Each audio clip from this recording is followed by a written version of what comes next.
When I was young, I thought everything was all about me. I'm it. I'm about all that in the bag of chips, as you say sometimes. You know, I thought everything was about me. I remember I had a 54 Chevy. Now, I'm presenting this in my own way. I had this 54 Chevy. It was dark green. It was white. I took it and I fixed it up, put me some glowing blocks on it, had me a 4-barrel carburetor. I thought that was my God. You just move over. This is my doing. I know what I'm doing and things. And then I want to kind of fast forward a little bit. I got 12 minutes. And then I went on as I fast forward. I met my wife. And I started telling her, hey, look, if you marry me, I'm going to do all these great things for you. I'm going to buy you a house. I'm going to do all that. She was telling me about, don't be blowing your hot breath in my ear, telling me you're going to do all these things and you know you can't afford it. You know. So then I began to plan for the future, looking at the future. I'm going to do all these great things. And then there came a time to when I started looking at things that I'm not going to be able to fulfill some of the desires that I have. I wish I had a rich uncle. I wish I had somebody come pick up the slack for me. Understand what I'm saying now. Just replace that word poor and place it in a place of riches. And God all the time was telling me things. He was sending me here. Look, you can't do this on your own. You need my help. Yeah, I know. And then I started making plans. And then I said to myself that sometimes I wish I could speak like I used to. But I think you can understand what I'm trying to say. And then there came a time to when I started getting old. I started getting gray hair. I had to put some of these plans on a hold. You know, I'm not going to be able to do all these things that I want to do. And God was talking to me. And then God was saying to me, Brother Austin, you just don't get what I'm trying to say to you. You think you do all this, you think you can do all these things on your own, but I'm there for you. And then in 2005, I'm kind of cutting short, I don't know if I'm going to hold up. In 2005, God said, look, I'm tired of fooling with you. I've tried to tell you that you need to take a look at some things, and you're just not doing it. And I had a stroke. And then when I had that stroke, it was a wake-up call to me that, you know, I can kind of see what God's been trying to tell me now. I can see what he's been saying to me. When I look around at other people, had the same type of stroke I had. They had lost limbs, couldn't walk right. I had a speech impediment. It's improved. You know, so then I started looking. I started checking my insurance policy to see that my insurance policy is up to date. Now I'm just trying to understand what I'm trying to say. Now I'm seeing what God has been telling me all this. Because I did not have the financial means that I wanted to, when I started looking at it, I am rich. I am rich. I don't have the blessings that other people have. Don't have the blessings that my neighbors have, that they can go out and buy and do things. But I have, if I live right and obey God's command and do as it tells me to do, I have a mansion that's laid up for me. That one day, if I live according to God's will, that I am rich.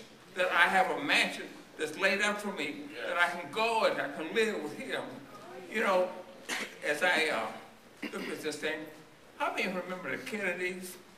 President Kennedy, one of the richest families in the nation. Money couldn't buy happiness for them.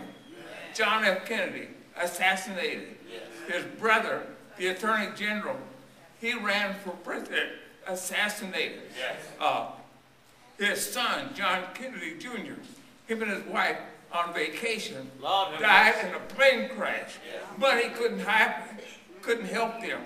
The last son, who just this year, Ted Kennedy, died of massive brain injury. Money couldn't help them. Money told you we are rich when we think about it, you see. And then, how many other members of their family that they lived in mental institutions because money just couldn't buy it. Now my breath is, I'm going to have to give it up here a minute. I just want to make this one point. And You know, I like to watch commercials. I like to watch commercials. And how many of you saw these commercials about the AM, PM commercial? You know, it teaches us a lesson there. As I watch that over and over and over again, it's inferring to me when I watch it, this fellow is sitting at home reading the newspaper, his telephone is laying on the side, the radio is going, and it refers to me that he is looking into the one ads because he's down and out, because I think if he was working, he'd be out somewhere on a job. He's looking at the one ads, searching for a job.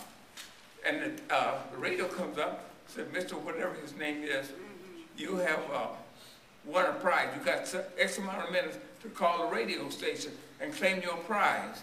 He kind of looks at it just a little bit, but I'm going to show you how selfish some people, how God can deal with something. And he looks at the radio, he says, oh, okay. You know, he keeps on looking at the one ads, and the telephone rings. How many of you have seen these commercials? Now, I'm about to ask somebody to help me here in a few minutes. Now, the operator comes on, says, Mr. whatever your name is, your aunt, I have some bad news. I have some bad news.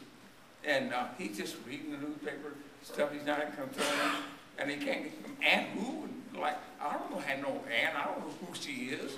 I don't know what you're talking about. And then see, when the operator can get a word in edgewise, she says, I'm sorry to tell you that your aunt died and left you $100 million. And right just like that, his whole demeanor just changes. Yes, sir. It just changes. And he jumps up, he takes the telephone, and he covers the mouthpiece up, nobody can hear him, and he shouts, yes, yes. You know, and in his mind, he's thinking, hey, look, all my problems are solved. I can buy anything I want to. I can do anything I want to. But you know what gets me about this is what he doesn't say, what he does not do. When he gains his composure, he comes back. How many of you seen the commercial? He comes on, what he doesn't say is, when is the funeral? You know, when's the funeral? So I can go, she left me $100 million, I can pay my respect. What did she die from? Did she suffer or what? You know? And then, but what he says is, who knows what he says? He says, when he gains his composure, do you have my bank account number? You know, he's looking at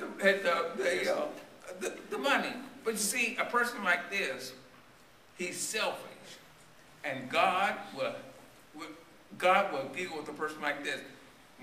Probably, I would say, he's going to lose that money. God's going to take it away from him because he's selfish. He's only concerned about himself. He's not concerned about the riches that he has. He's not concerned about giving some of that money towards the church or dealing with some folks, but he's thinking about himself. Now, my voice is but I think in my 12 minutes, I hope I use my 12 minutes, that I had said enough. And Charles may be disappointed with me, but I'm rich. When it comes to that word poor, I am rich because I have God on my side. Yeah. God is there. God has a mansion that's just sit there. If I live according to what he has to say, I'm not going to deal with these other 7 Beatitudes because these other brothers coming up who will talk about those things, hopefully. And but my voice is holding out. And I think and I trust I said something that will make you consider how you feel sometimes and how you react to what God says. God is in command of all things, and we just have to live according to him. And his blessing, he has this blessing. We are rich in blessing. We may not have these rich uncles who can come along and take up the slack. We may not be able to live in the mansion on the hill. We may not be able to drive all these fancy cars and things, but we are rich because one day, you see, when a baby comes to this world, he comes into this world like this. when he goes out, his hands are just open. You can't take those riches with you. You can't buy your way into heaven. You see, we have to live faithfully to God. I trust that I've said enough in my voice about giving out. I got a lot of stuff here, but I guess my voice is just giving out at this time. Amen, brother. I thank you. Amen.